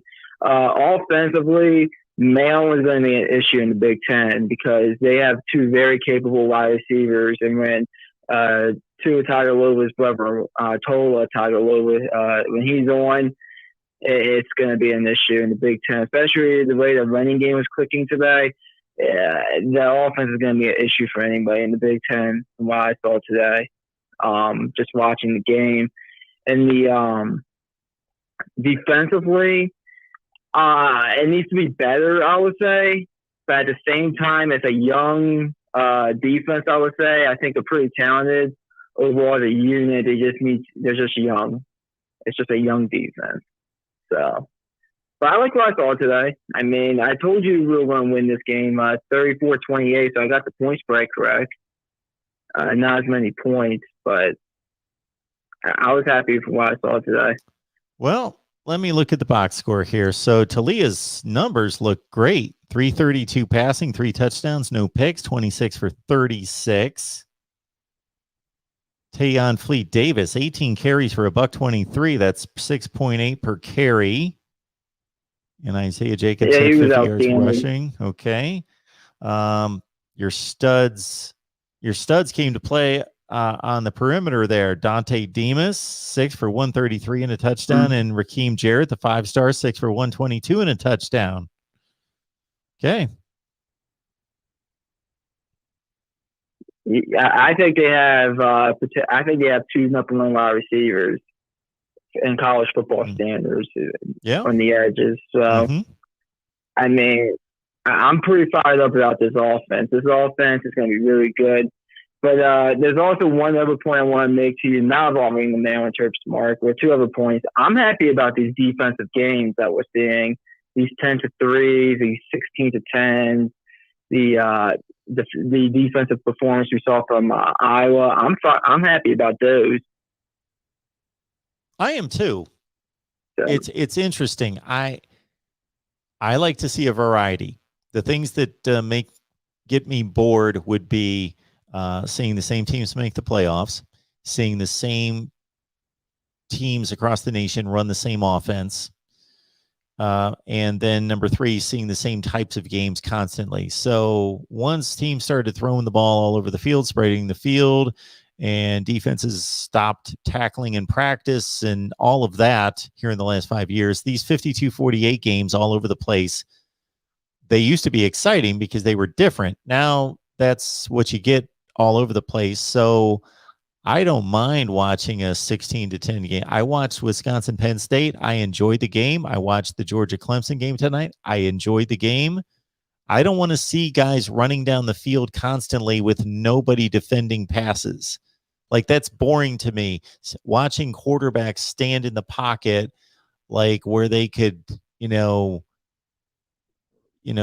recite the Gettysburg Address and then pick out a wide receiver who has nobody within 15 yards of him. That's not exciting football to me. That's pitch and catch with no difficulty. So I like to see a variety. I mean, tied 0-0 at halftime at that Penn State Wisconsin game was great. I mean, I can't believe it. And let's give credit to Penn State. I mean, I'm sure I've called in a few times being critical of James Franklin, but he proved that he's a good head coach today. So yeah, I definitely think that team's capable of being Ohio State. Probably their best win on the road since he's been there. All right, McD, anything else? Wisconsin will be fun. Yep. Can I make one more quick point? Sure. About something? Okay. So I did call in maybe a month ago saying if Clemson loses against Georgia, I think that could potentially knock them out of the college football playoff race because of their schedule was too tight. Sure. I mean, the schedule was too weak. I would like to admit that I was wrong on that, primarily because of how Oklahoma looked. I think Oklahoma's performance today saved Clemson. Okay. So, I don't know if that makes any sense to anybody. Well, it makes sense to me because you think that there's going to have to be a comparison made between Oklahoma and Clemson. So that makes sense because Oklahoma doesn't play. Their schedule's not that tough. They don't play anybody out of conference. At least Clemson went out there and played somebody outside the conference. And it held them to 10 points. Well, we were 3 points offensively. That was a great pick 6 by Georgia there, but just throw that out there. But yeah, that's all I have for you, Mark. We'll be Howard next week, Maryland would. I'm pretty confident in saying that. And can't wait for next week. It's been a great week 1. Sounds good. Thanks, man. We'll see you. Thank you. All right. Let's make these our final 2 calls of the night. Welcome to the Voice of College Football. Who's on the line? What's up, Jeremiah? Hey, how are you? I'm doing good. My Longhorns came out swinging with their new quarterback, Hudson Card. I mean, he was kind of stunning after that first drive he had, where he kind of hit a wall. In that second drive, he just went down and scored some touchdowns. Again, got widened, and Louisiana was just completely puzzled by the Texas defense. I mean, Pete Kowalski was crazy. What was your take of the game? Well, I didn't see a lot of it. I saw some of it. The part that I saw, so I picked it up at about 14-3 and watched to the end of the first half, and then I caught some of the fourth quarter when they were down. I think they were down like 21-12, then it went 28-12, and it was pretty much over. I just thought that I thought more impressive than the Texas offense, even though Bijan obviously had a great game, and Hudson Card, for a first start, he was on point. That the Texas defense just maybe dominant might be a little strong, but they controlled the game. They had no issues. There was a clear athletic difference between the 2 teams. There was a clear difference in size, strength, and speed. Louisiana just didn't have the athletes to keep up with Texas. Yeah, I mean, after I saw this game and how we kind of proved that that we were far better than even a Group of 5 contending champion. Yep. I mean, since before the season, everyone was Texas going to run 8-4, just like they were before. Nothing's really going to change. I mean, I think this year, with how Iowa State and Oklahoma played this week, I think the Big 12 championship is wide open at this point.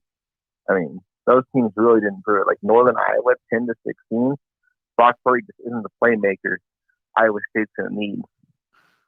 So I understand that take, because it makes total sense, because this is all we've got to go on is one game, and Oklahoma struggled and Iowa State struggled and Texas was impressive against what might be a better team than what either one of them faced.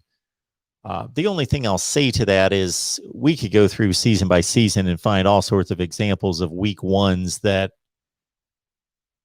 it tells us something, because that's all we've got to go on. But I just caution everyone from everybody jumps to one extreme or another on everybody, it seems, in week 1, that these teams are great and these teams suck. And, we can look at Oklahoma's dominance over the past 6 or 7 years in the Big 12, and we can come up with all sorts of games in which they didn't look good. They had Army take them to overtime. They would have lost to Oklahoma State a couple years ago if Oklahoma State would have completed a 2-point conversion at the goal line. They've had all sorts of scares, just like everybody else has, and still were the best team in the conference when it came right down to it. So I hear what you're saying. Texas was the most impressive team in the conference this week. It's not even close that I can think of. No, they played the best team and beat them decidedly. So right now, Texas is the best team in the Big 12 if we're just going to go by this weekend's results. Yeah. I mean, I don't know if we win it, but I mean, because I think, Oklahoma's definitely going to improve, but I mean, I don't know if Iowa State's going to improve that much. I mean, they're not a super talented team. I think they're a super experienced team, but I mean, I don't know if that's really going to improve that much over the course of the season. Where Oklahoma's got a lot of talent, and you can sharpen that. But experience, I don't know if you can sharpen experience per se, but other than just more experience. But I don't know. That is my take on that.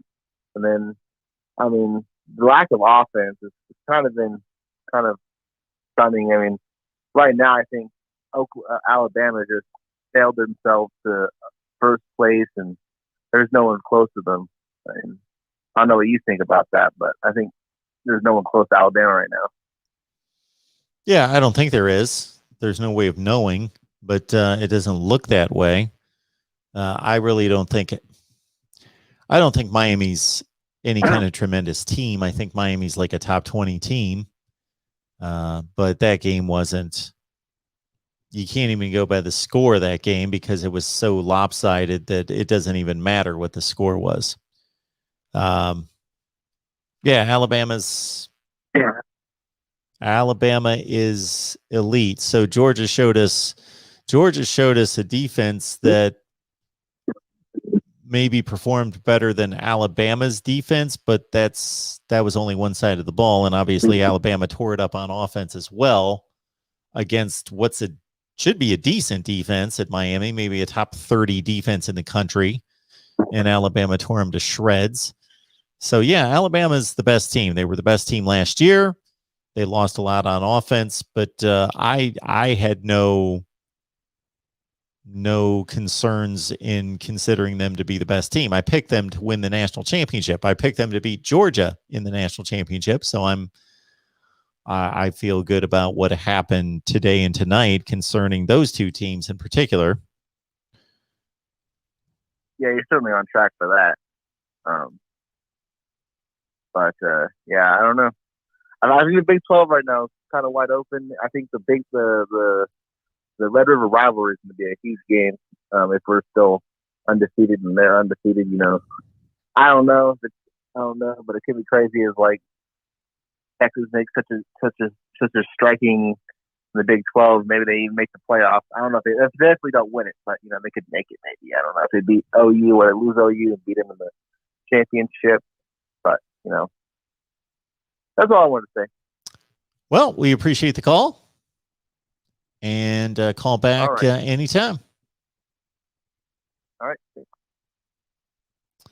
All right. I had said two more, and there's still two more here. So I guess I'll take these two more. Welcome to the Voice of College Football. Who's on the line? Hello, it's me, Roberto. Hey, Roberto. What's up? Oh, a lot. So, big game of the year, Clemson, Georgia. I don't know what the heck happened. A massive class for Clemson. What about Georgia? Well, they played phenomenal defense against Clemson, but they sure did. Clemson just be horrid. And I thought North Carolina's offensive line was bad against Virginia Tech.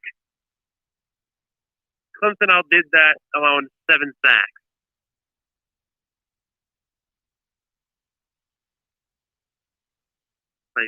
Guys were going right through that offensive line and getting pressure all day.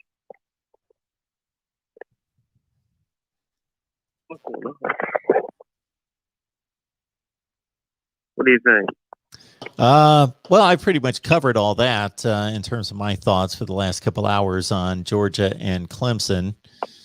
I think Georgia has a devastating defense. I think the defense, the worry was the secondary. The secondary was helped out by the pass rush. Obviously, when the quarterback's on his back constantly and being harassed, then the secondary looks better. But the secondary, even when they had to make plays, they made them. They broke up passes consistently.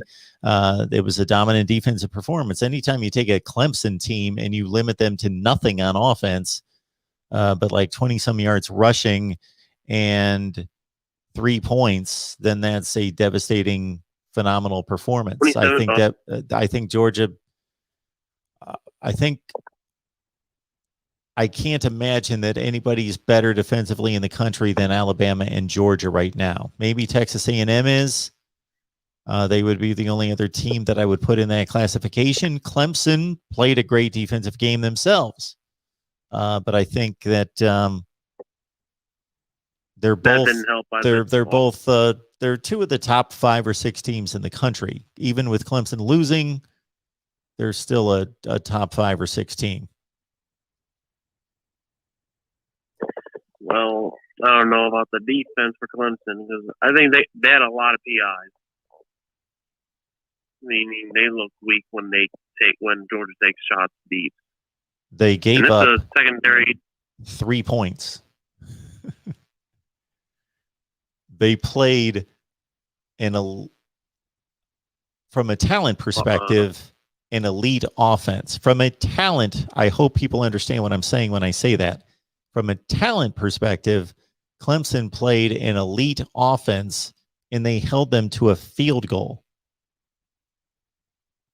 And that's with their offense not helping them at all. So keep that in mind. Not only did they hold Clemson to 0, basically 0, they kicked a field goal. Or they held Georgia. I'm sorry. They held Georgia to nothing, but a field goal. That was also with their offense continually going 3 and out. And so they weren't helped out by field position. So Clemson's defense has nothing to be ashamed of. They played an exceptional game too.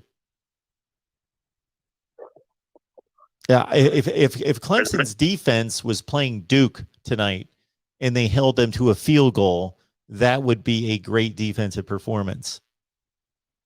But they held Georgia to a field goal. They also missed the one too. Yeah, that's a very low scoring game. And anything else? Well, Bijan Robinson looked like a beast today. He's running out. I mean, I think he got a little scare on the soon. I guess I don't know what injury it was. But it looked like he kind of did this split. He takes the hardest falls though. Happy to see him doing well in Texas, and also the Big Ten game. What was it? Wisconsin and Penn State. That was a hell of a game. Yeah, I enjoyed that game. I did. I heard people take a lot of shots at it on social media, but I enjoyed it. Here's my take on this. I don't know what's going on with Wisconsin's quarterback, but he did not play well.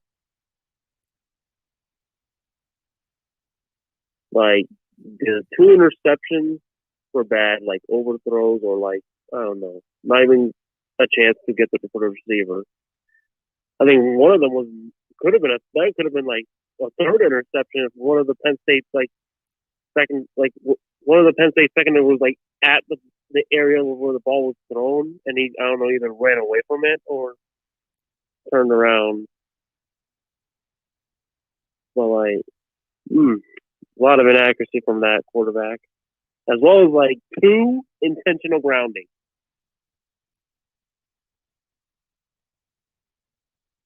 Mental errors for him. And a couple of broken plays by the defense by Wisconsin. Because Dotson had like opportunities.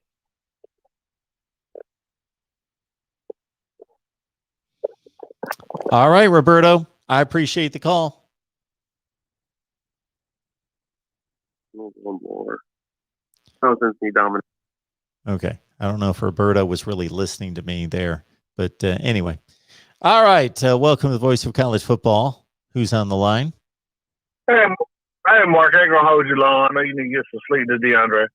I'm gonna think. I think I'm gonna work on my top 25, and I'm just gonna like watch all these games that I didn't watch. So as soon as I get my message from my kids that they're either going to go to church with me or they're not, then I decide, well, if they're not going to go, I'm not going to go. And so then I'm probably just going to like run that DVR all night because I've probably taped 15 games. So I'm going to catch up on football and work on the top 25. So no worries there, DeAndre. Oh, okay. Well, you know what? What I'm about to say, I didn't hear all your show, but what I'm about to say is, people that are Clemson fans are too hard on DJ.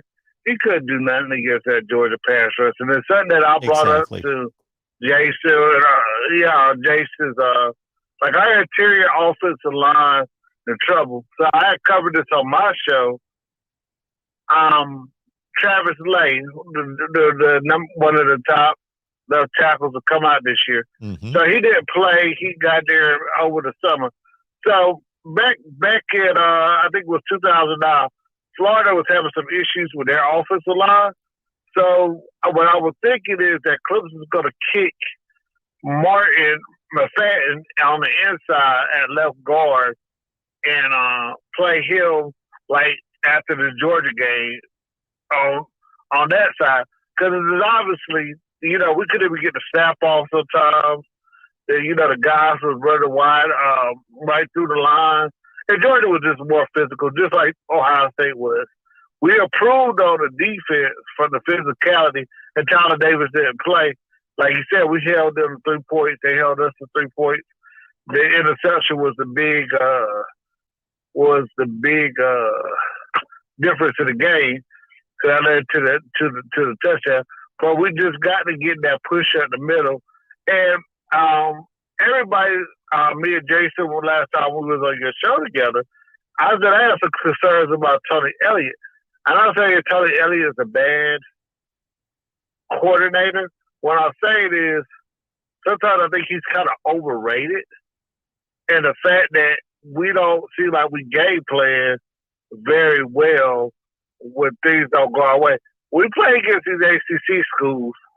We out talent a lot of these schools. Memphis State, Wake Forest, Duke. We out talent some of these guys. So we don't have to be great schemers. But like today, Georgia has more 5 and 4 stars than Clemson does. So you had to come up with a better game plan than what you did. And I don't understand why they have Justin Ross playing the slot position. I know the guy that did good, Lanston had some moments. But it's like, we don't have Octavius Scott. We don't have a McLeod. We don't have a Winfro. Like, we need somebody with some speed. And those tight ends, I know Tony Elliott moved over there to coach them. But it's like, we always hear about Galloway, and they didn't do nothing for us. It is not, Galloway dropped that pass, I think it was like 3rd and 5. And I know everything's not DJ's fault, but it's just the offensive line got to get better. I know South Carolina State, Georgia Tech, I don't know if they lost that game to Northern Illinois or not, but we just got to improve on that offensive line, and we're going to compete for a national championship. It's not the end of the year. It's not the end of the year because, we see teams lose for Alabama when they lost to LSU. Miami, they lost to somebody and they came back and won the national championship.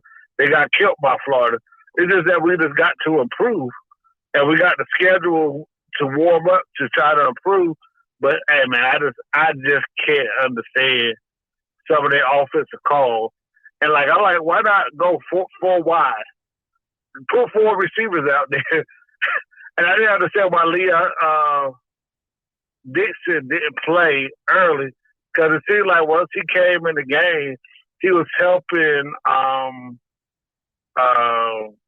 DJ with some of the blocking assignments. So why the guy ain't play earlier, and why you put Page out there? And I know Shipley, he's all that, but he had a good play when he caught it. But it seemed like he needed some more senior leadership out there to help DJ get through what he was going through. And I was kind of disappointed. I don't know what Leah Dixon did. I mean, Muse, he's at Wisconsin, and he went up against a tough Penn State defense, and he ran for 110 yards today. So I'm like, we let this guy go. He left for whatever reason for more playing time. I'm like, I know how enough against Page, but I don't see nothing special about him. And he's a nice side guy. He seems like he got a lot of heart, but I don't see nothing special about them. So, I just don't understand that. It just seemed like we had to be more physical at the point of attack. Our defense played a hell of a game. I know we only had one set, but our defense played a hell of a game. But and I know Georgia fans will come back and say, well, we were missing, two of their tight ends, their top receiver, two of their top receivers, so they couldn't get off like they wanted to. But I just think our defense played well. I really don't see anybody in the ACC. Maybe State might give us a run, which I already predicted earlier in the year. But our defense is just so good, and that's without Tyler Davis and Turner playing. And we had a freshman back there, number one, Andrew Mamaki played a lot. So I just think it looks bright, and we shouldn't have jumped down DJ throat. But if our offensive line doesn't improve, somebody else like Boston College or NC State is going to get us. And that's what we got to look for the next 2 weeks. And I always thought it was a big mistake. Yeah, we like these early season matchups to tell us where we at. But I always thought it was a mistake for Dabo to take this game because I knew that Georgia was going to kill us in the interior because our offensive line hasn't been good in a long time. But also, you have to find that out. So you got to test yourself too. But as a fan, I would have not taken that game. But but that's it, Mark. How bad are you still like beat LSU? I didn't see the score. How bad did they beat them? Yeah. 38-27. I heard y'all talk about it. Oh, that wasn't bad. They ran for a ton of yardage. They ran the ball down their throats. They only had to throw it 16 times. Wow. LSU couldn't run the ball. They had to throw 46 passes. They only ran it with the running backs like 8 or 9 times. So LSU, it was a close game the whole way. UCLA took like a 1-2 score lead sometime in the second half, and just it went back and forth. But UCLA was always up by about 10 points. Right. Okay. Well, Mark, man, you get some rest before you get to the kids. They ain't gonna hold you up, man. There you go. Thanks, DeAndre. I appreciate it. Right. You have a good night. Thanks for the call. You too. All right, bye. All right, folks. My top 25 is going to be released tomorrow sometime. And just want to let everyone know that we've got a store at voiceofcollegefootball.com. I had just posted it on the screen. You saw it right there. So go to voiceofcollegefootball.com and check out our store. Just check it out. Also subscribe at Patreon, MarkRogersTV. Look it up right there. Or go to the description section of the videos, and you can see the Patreon link. It's only $5 a month. That's about 17 cents a day. And you get predictions from me, which I'm not going to claim were that great today. I think I went 9-9 against the spread. So that's not going to do much for you, but it's only 1 week. So keep me in mind. And then we've got predictions from 20 media members. We also get predictions from Steve Merrill, who's on Pro Sports Info and Wager Talk, and he gives us one lock of the week. And so that's available on Patreon as well.